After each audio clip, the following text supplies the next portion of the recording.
بسم اللہ الرحمن الرحیم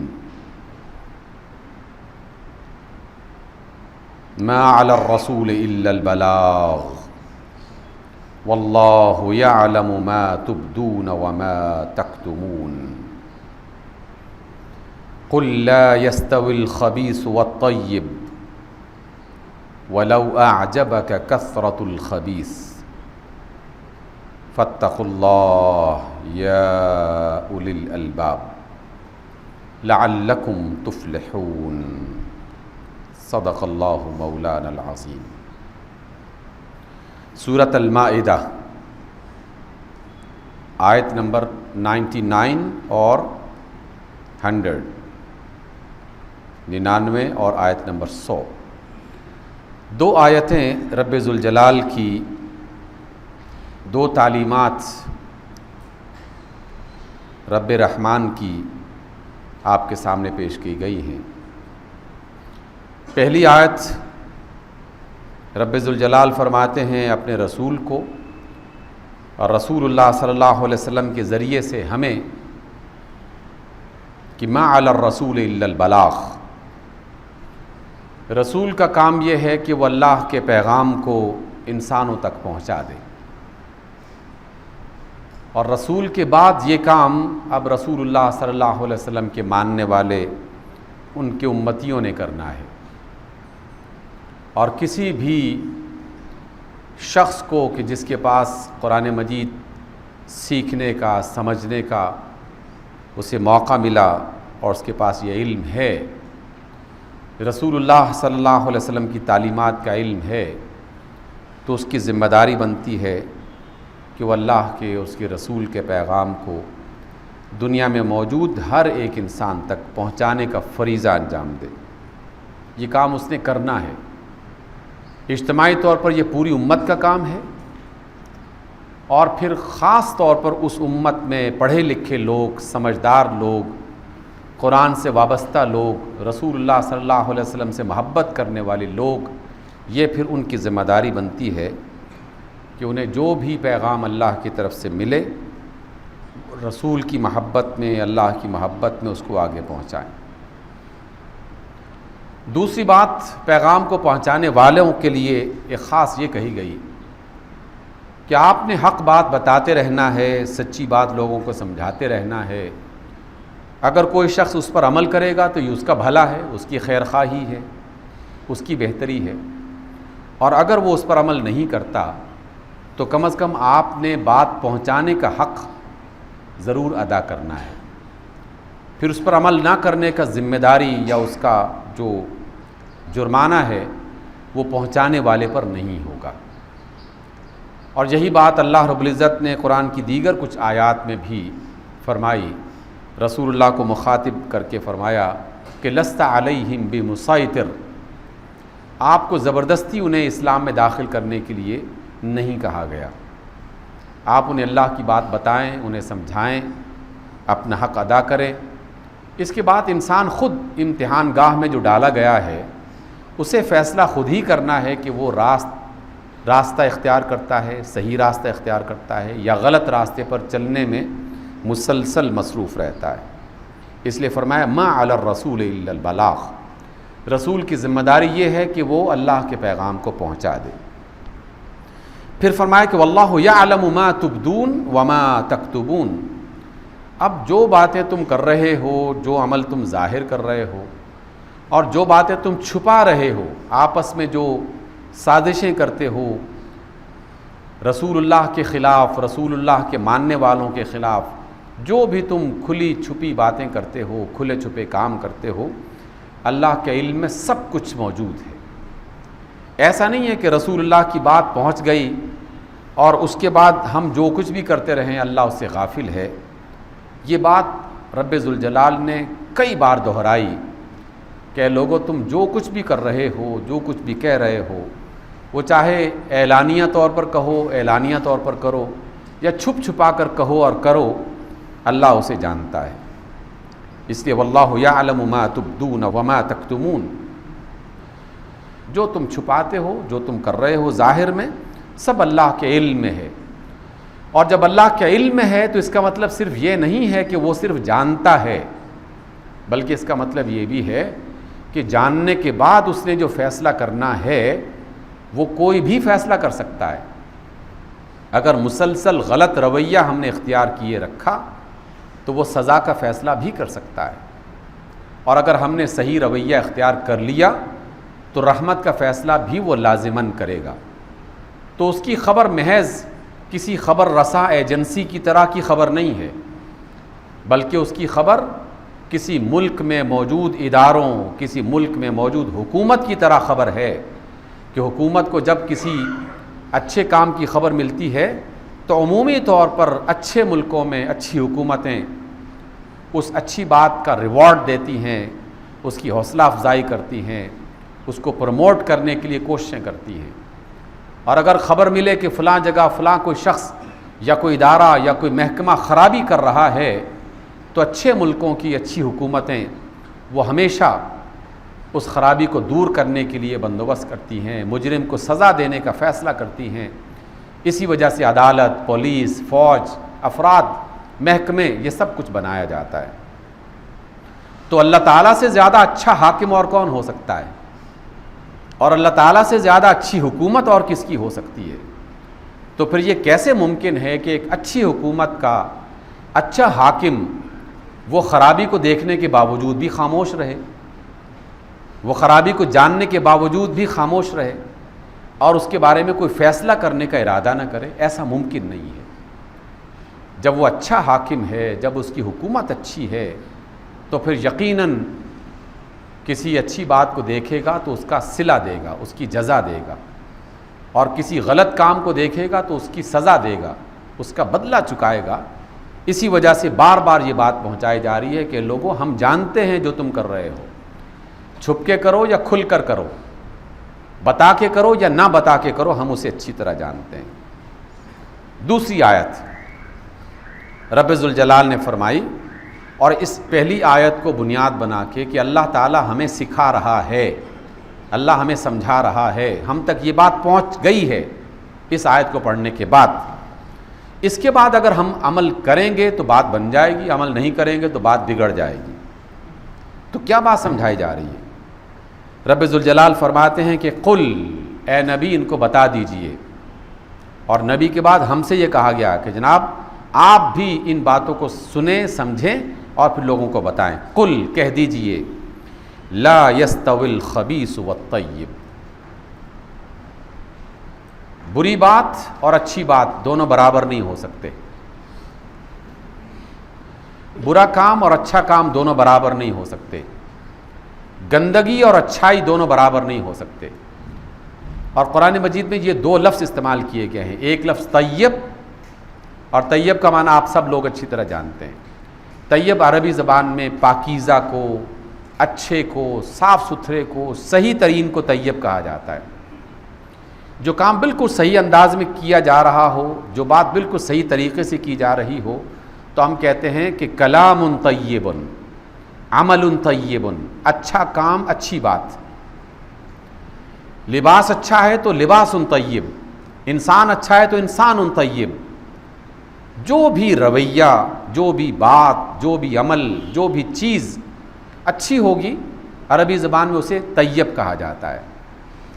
اسی وجہ سے رسول اللہ صلی اللہ علیہ وسلم نے یہ بات کئی بار فرمائی کہ ان اللہ طیب، اللہ جو ہے وہ صحیح ہے، اچھا ہے، پاکیزہ ہے، صاف ستھرا ہے، نور ہے، اور نور سے زیادہ طیب اور کون ہو سکتا ہے؟ کیا ہو سکتا ہے؟ نور تو پیورٹی کی آخری حد ہے۔ جب وہ نور میں ڈھل جاتا ہے تو اس کا مطلب ہے اس کے اندر سے تمام کثافتیں اور تمام گندگیاں ختم کر دی جاتی ہیں، تب کہیں جا کر وہ نور کی کیفیت اور شکل اختیار کرتا ہے۔ تو اللہ تو ہے ہی سراپا نور، اللہ نور السماوات والارض، تو اللہ جو ہے وہ طیب ہے۔ لا يقبل الا الطیبہ، وہ کوئی ایسی بات، کوئی ایسی عبادت، کوئی ایسا کام قبول ہی نہیں کرتا کہ جو طیب نہ ہو، ایسی عبادت قبول نہیں کرتا جو طیب نہ ہو، ایسی دعوت قبول نہیں کرتا جو طیب نہ ہو، ایسا صدقہ قبول نہیں کرتا جو طیب نہ ہو، اور ایسا عمل قبول نہیں کرتا جو طیب نہ ہو۔ اسی وجہ سے طیب کا ہونا، صحیح ہونا، اچھا ہونا، پاکیزہ ہونا، درست ہونا، یہ ہر اچھے کام کی بنیاد بنا دی گئی۔ اور مسلمان کو، اللہ کے بندے کو دنیا میں صرف اچھا کام ہی کرنا ہے، اور اس کے ہر کام کو اللہ رب العزت نے اچھا بنا دیا، چاہے بظاہر وہ دیکھنے میں آدمی کو عجیب سا کیوں نہ لگے، بظاہر دیکھنے میں عجیب سا کیوں نہ لگے، سوچے تو عجیب سا کیوں نہ لگے کہ جناب یہ بھی کوئی اچھا کام ہو سکتا ہے۔ اللہ رب العزت نے ہر کام کو اچھا بنا دیا 2-3 طریقوں کے ذریعے سے۔ سب سے پہلی بات کہ اللہ رب العزت طیب کیسے بناتا ہے۔ طیب اور پاکیزہ اور اچھا ہونے کا سب سے پہلا پیمانہ یہ ہے کہ اس کام کی نیت کیا ہے، اس بندے کا ارادہ کیا ہے، اس بندے کا ایمان کیسا ہے، اس بندے کی اندر کی کیفیت کیسی ہے۔ سب سے پہلا پیمانہ یہ ہے۔ اسی وجہ سے جب بھی کوئی شخص سچے دل سے پورے اخلاص کے ساتھ اس بات کا اعلان کرتا ہے کہ لا الہ الا اللہ، اللہ کے سوا کوئی عبادت کے لائق نہیں، محمد الرسول اللہ، اور محمد اللہ کے رسول ہیں، جس شخص نے اخلاص کے ساتھ، اچھی نیت کے ساتھ اور پورے ارادے کے ساتھ یہ کلمہ اپنی زبان سے ادا کیا، تو اللہ فرماتے ہیں کہ اس سے پہلے یہ نجس تھا اور اس کے پڑھنے کے بعد وہ طیب ہو گیا۔ یہ قرآن کی آیات بتا رہی ہیں۔ اللہ رب العزت فرماتے ہیں کہ ان المشرکین نجس، جو مشرکین ہیں وہ نجس ہیں، کیونکہ مشرکین کیا کرتے ہیں، وہ لا الہ الا اللہ نہیں مانتے، وہ اللہ کے ساتھ انسانوں کو بھی الہ مانتے ہیں، درختوں اور پودوں کو بھی الہ مانتے ہیں، حکومتوں کو بھی الہ بناتے ہیں، اور مختلف اللہ کی مخلوقات کو بھی الہ بنانے کی کوشش کرنا شروع کر دیتے ہیں۔ تو جب انہوں نے اللہ کے سوا دوسروں کو بھی الہ بنانا شروع کر دیا تو اب وہ طیب ہونے کے بجائے نجس ہو گئے۔ اسی وجہ سے اللہ رب العزت نے ایمان والوں کو یہ ایک تحفہ عطا کیا کہ جس نے بھی صدق دل سے لا الہ الا اللہ محمد رسول اللہ کہہ کر مومن ہونے کا، مسلمان ہونے کا اعلان کر دیا سچے دل سے، تو وہ شخص اس خباثت سے نکل کر طیب حالت میں آ گیا ہے۔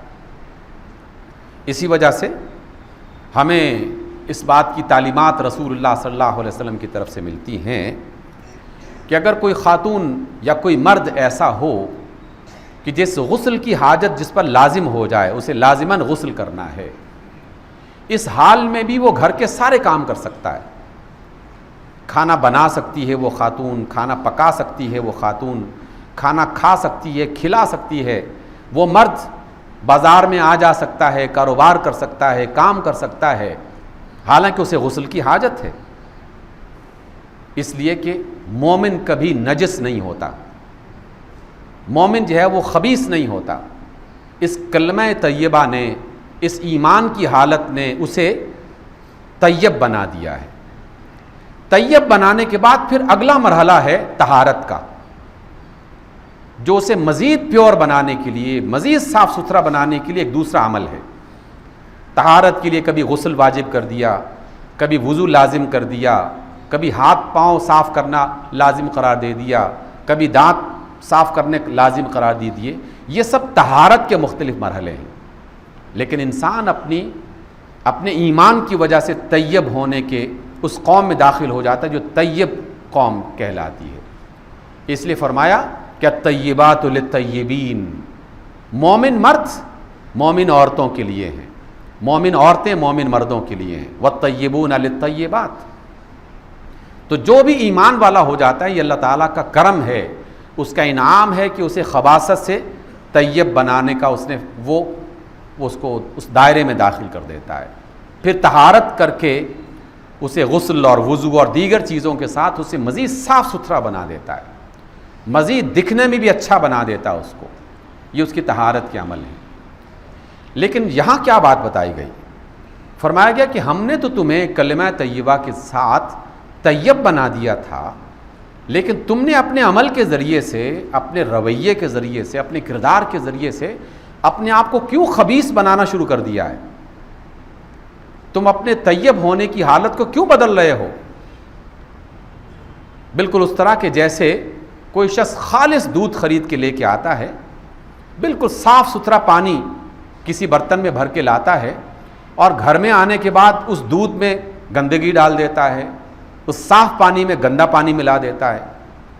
تو اللہ نے تو صاف پانی مہیا کیا، اللہ تعالیٰ نے تو جانوروں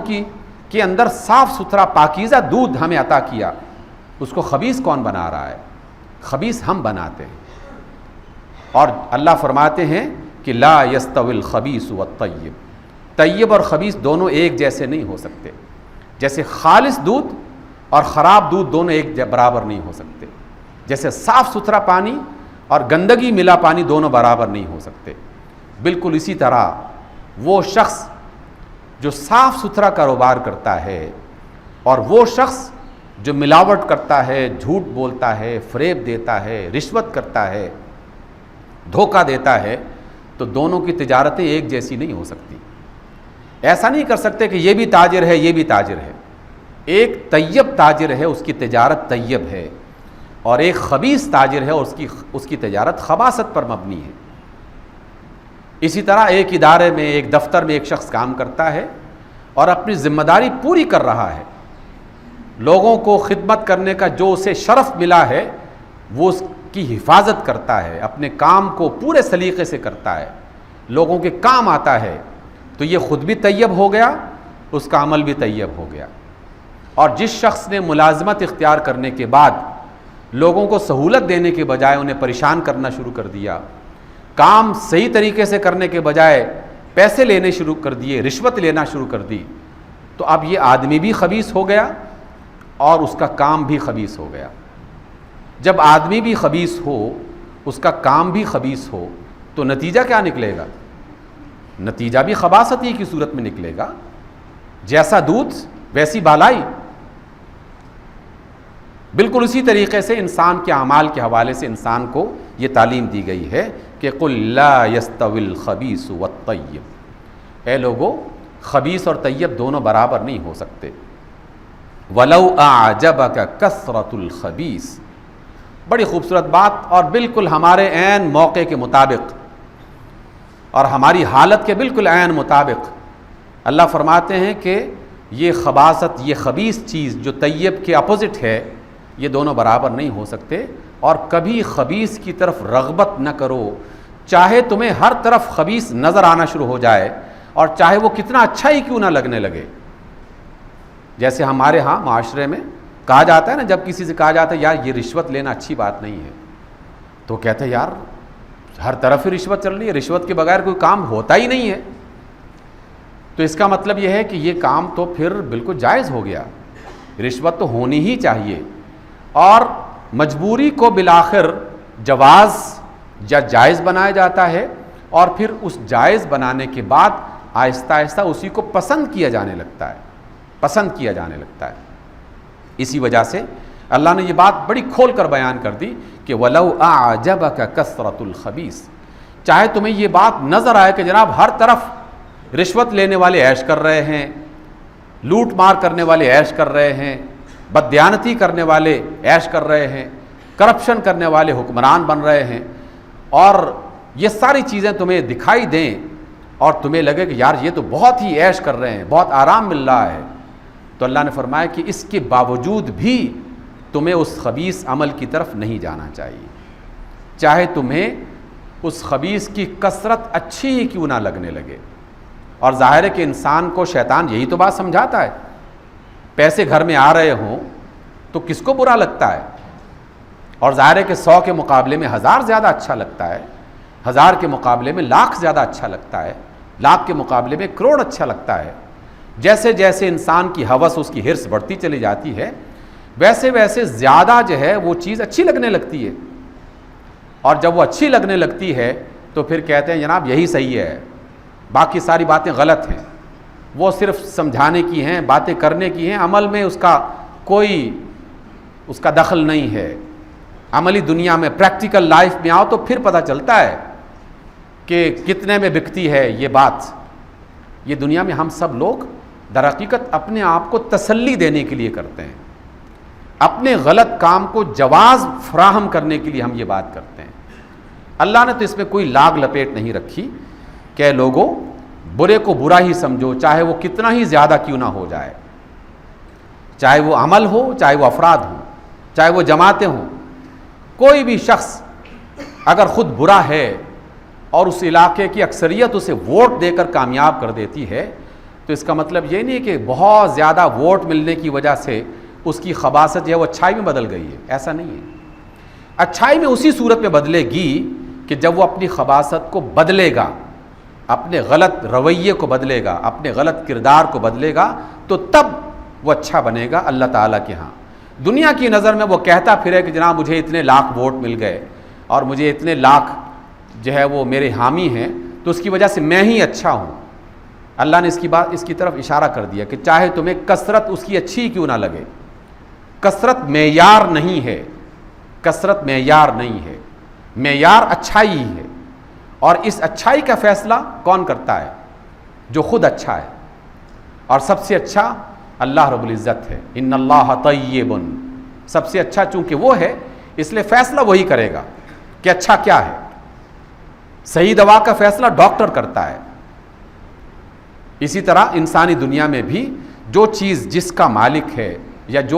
جس کے بارے میں زیادہ جانتا ہے وہی اس کے بارے میں فیصلہ کرے گا۔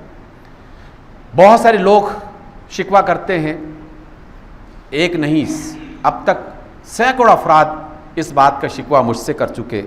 اور آپ میں سے بھی ہر ایک بندہ کسی نہ کسی انداز میں اس میں مبتلا ہوا ہوگا کہ اللہ تعالیٰ نے رزق کمانے کا ہمیں ایک اچھا وسیلہ عطا کیا۔ کوئی بھی ہم کاروبار کرتے ہیں، لین دین کرتے ہیں، معاملات کرتے ہیں، تو یہ سب اچھے طریقے سے کیا جائے گا تو اللہ تعالیٰ کی طرف سے برکت بھی ملے گی، دل کو اطمینان بھی ملے گا، آمدنی بھی ہوگی، اور اللہ تعالیٰ کے ہاں یقیناً وہ شخص دنیا سے رخصت ہونے کے بعد راحت اور آرام بھی پائے گا، اس کی خوشی اور رحمت بھی میسر آئے گی۔ ہم کیا کرتے ہیں کہ اسی اچھے کام کو معمولی سا ٹوسٹ کر کے اسے غلط بنا دیتے ہیں، خبیث کر دیتے ہیں، برا بنا دیتے ہیں۔ کسی کے پاس اگر کوئی امانت ہے تو امانت کی حفاظت کرنا، اور سب سے بڑی امانت جو انسانوں نے اس کے حوالے کر رکھی ہے، صرف پیسے کی شکل میں نہیں، پیسے کی شکل میں بھی، جائیداد کی شکل میں بھی، لیکن اختیار کی شکل میں بھی جو امانت کسی کے سپرد کر رکھی ہے تو اس امانت کو اگر پورا کیا جائے گا تو پھر وہ طیب ہوگا۔ سامعین محترم، آخری بات کہ یہ جو ہم نماز پڑھتے ہیں، یہ نماز کس لیے پڑھتے ہیں؟ اس کا سبب کیا ہے؟ کیوں اللہ تعالیٰ بار بار ہمیں دکانوں سے، گھروں سے اٹھا کر اپنی مسجد میں لے آتا ہے؟ کیوں ہمیں یہ کہتا ہے کہ سر جھکا کے میرے سامنے میری تسبیح بیان کرو؟ اس نماز کا ایک بنیادی مقصد یہ ہے کہ انسان ہونے کے ناطے سے اسے کچھ وقت کے بعد دوبارہ پاکیزگی کی ضرورت پیش آتی ہے۔ جیسے انسان کے بدن کو ہر کچھ گھنٹوں کے بعد صفائی ستھرائی کی ضرورت پیش آتی ہے، پسینہ نکل آئے تو جسم میں سے بدبو آنا شروع ہو جاتی ہے، طہارت اختیار کرنے کے لیے اسے پانی کی ضرورت پڑتی ہے، لباس کچھ دیر کے بعد میلا ہو جاتا ہے، بدن کچھ دیر کے بعد تھک جاتا ہے، جس طرح انسان کا جسم کچھ دیر کے بعد پاکیزہ ہونے کا محتاج ہو جاتا ہے، اسی طرح انسان کا ایمان، اس کا یقین، اس کا تصور، اس کے اندر کا احساس، یہ بھی خبیث ہو جاتا ہے، اور نماز اس کو پاک بناتی ہے، پاکیزہ کرتی ہے۔ یہ نماز اسے سکھاتی ہے کہ دیکھو تم اللہ کے دربار میں آئے اور تم ایک کاروباری ہو، ابھی کچھ دیر پہلے تم نے فلاں بندے کے ساتھ دھوکہ کیا تھا۔ نماز یاد دلا دیتی ہے کہ دھوکہ کیا تھا کہ نہیں کیا تھا، نماز میں یاد آ بھی جاتا ہے۔ تو پھر نماز کیا کہتی ہے؟ نماز کہتی ہے کہ اپنے اللہ سے توبہ کر لو، معافی مانگ لو، جس کے ساتھ زیادتی ہے اس کا مال واپس لوٹا دو، اس کی امانت واپس لوٹا دو، اپنے کاروبار کو دوبارہ سے درست کر دو، غلط رویے کو درست کر دو، خام خواہ کسی کو ڈانٹ دیا تھا اب یہ بدل دو، نماز بتاتی ہے ہمیں۔ لیکن اگر نماز کے بعد بھی وہی گندگی دوبارہ اسی طرح ہو تو یقیناً اس شخص کا حال ویسا ہی ہوگا کہ پاک صاف اچھی خاصی بہترین نہر میں وہ جائے، غسل کرے، اور غسل کرنے کے بعد دوبارہ آ کے مٹی میں لوٹنا شروع کر دے، صاف ستھرے کپڑے پہنے اور کپڑے پہن کے بعد باہر کسی گندے نالے میں داخل ہو جائے، کیا فرق پڑے گا اس کو؟ فرق نہیں پڑے گا۔ اس وجہ سے آج ایک خوبصورت جملہ سننے کو ملا،